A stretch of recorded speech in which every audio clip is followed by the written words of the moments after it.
उधर रांची में छात्र आंदोलन पर विपक्षी खेमे में सन्नाटा पसरा हुआ है। जयपाल सिंह मुंडा स्टेडियम में छात्रों का प्रदर्शन लगातार जारी है। जेपीएससी की परीक्षा में धांधली के खिलाफ छात्र अनशन पर बैठे हुए हैं। 6 अगस्त को छात्रों ने विधानसभा घेराव का ऐलान भी कर दिया है। विपक्षी दलों का कोई नेता अब तक रांची नहीं पहुंचा है। हेमंत सोरेन सरकार के खिलाफ छात्रों का गुस्सा लगातार बढ़ता जा रहा है। 19 अप्रैल को जेपीएससी के पीटी एग्जाम को रद्द करने की मांग की जा रही है। परीक्षा को दोबारा कराने की मांग की जा रही है। 14वीं जेपीएससी की प्रारंभिक परीक्षा के रिजल्ट्स 2 मई को आए थे, जिसके बाद इस आंदोलन की सुगबुगाहट देखी गई। 25 जुलाई से छात्र जयपाल सिंह मुंडा स्टेडियम पर धरने पर बैठ गए। छात्र नेता देवेंद्र नाथ महतो आमरण अनशन कर रहे हैं। ये व्यवस्था में सुधार चाहते हैं। पूरे मामले की जांच सीबीआई से करवाने की मांग कर रहे हैं।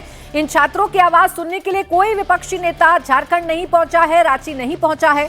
झारखंड में इस वक्त इंडिया गठबंधन की सरकार है, हेमंत सोरेन मुख्यमंत्री हैं, तो ऐसे में क्या सेलेक्टिव चुप्पी विपक्ष ने साथ रखी है? ये सवाल रांची से आ रही तस्वीरों को देखकर खड़े हो जाते हैं, क्योंकि मांग छात्रों की वही है, सिस्टम में सुधार चाहते हैं। और इसी में कहीं ना कहीं आप कह सकते हैं कि छात्र इस वक्त अलग थलग पड़े हुए हैं। विपक्ष का कोई साथी उनके साथ नहीं है। आइए आपको सीधा लिए चलते हैं रांची, जहां पर इंडिया टीवी संवाददाता अभय पराशर मौजूद हैं। अभय, ओवर टू यू।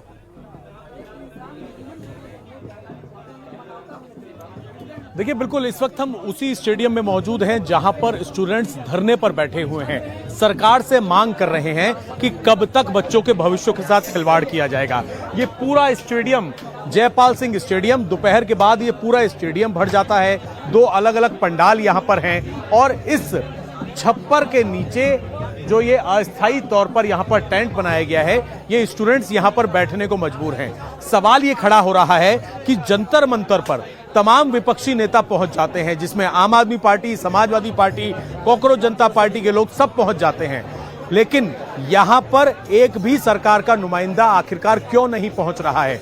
स्टूडेंट्स ने साफ तौर पर यह कह दिया है कि जब तक सीबीआई जांच इस पूरे केस के अंदर नहीं शुरू होगी, जेपीएससी जेएससी एग्जाम जो है वो जब तक, जिसमें जो भर्ती घोटाला हुआ है वो जब तक पूरा नहीं होगा, तब तक इसी तरीके से ये लोग प्रदर्शन करते रहेंगे। इनके जो एक और साथी हैं देवेंद्र महतो, वो अनशन पर बैठे हुए हैं और अपनी मांगों को लेकर कुछ स्टूडेंट्स देखिए बैनर पोस्टर लेकर यहाँ पर लगातार मौजूद हैं।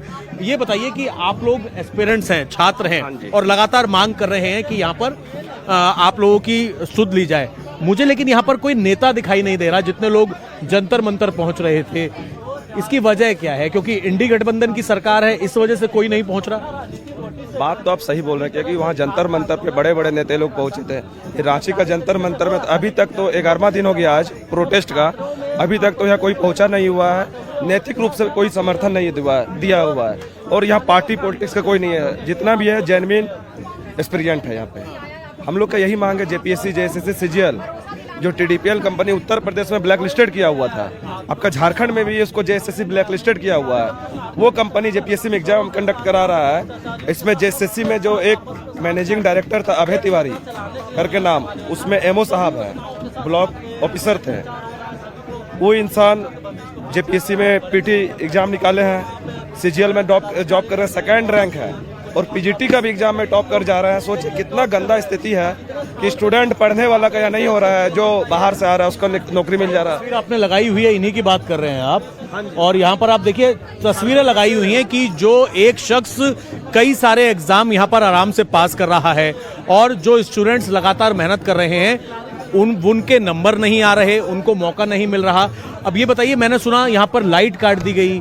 आप लोगों का जो प्रदर्शन है, क्या उसकी आवाज ना पहुंच सके नेताओं के कानों तक, ऐसी कोशिश आपको लग रही है? आप सोच लीजिए, यहाँ से सीएम आवास मुश्किल से 2 से 2.5 किलोमीटर है। बगल में डीसी आवास है। यहाँ से विधानसभा की दूरी 13 किलोमीटर है। विधायक की आवास की दूरी 13, ज्यादा तो दूर नहीं है, लेकिन सरकार को कान तक सुनाई नहीं दे पा रहा है। जबकि आज 11वां दिन हो गया प्रोटेस्ट का। आज हम लोग आमरण अनशन में 5 आदमी का बैठने का निर्णय लिया है। शाम में जो है गुरु जी का प्रथम पुण्यतिथि है, उसको भी हम लोग श्रद्धांजलि देने का काम करेंगे। हम लोग कोई असंवैधानिक तरीका से नहीं कर रहे हैं धरना, हम लोग पूरा संवैधानिक रूप से कर रहे हैं। आप देख रहे हैं कोई नेता उतर कोई बैनर पोस्टर लेकर नहीं कर। देखिए बिल्कुल, और ये बात यहाँ पर हमें भी देखने को मिल रही है कि यहाँ पर जो स्टूडेंट्स हैं वो बेहद शांतिपूर्ण तरीके से यहाँ पर बैठे हुए हैं किसी तरीके का कोई हंगामा नहीं है, बस अपनी मांगे ले रहे हैं। आगे क्या और क्या विधानसभा तक जाने की आप लोगों ने कब का कॉल किया है? हम लोग 10 तारीख को कॉल किए हैं, सारा स्टूडेंट पूरा झारखंड 2400 जिला का कॉल ये रहेगा, विधानसभा घेराव है। हम लोग का जितना भी मांगे हैं, DDPL जितना भी एग्जाम कंडक्ट कराए हैं, सारा एग्जाम को रद्द किया जाए।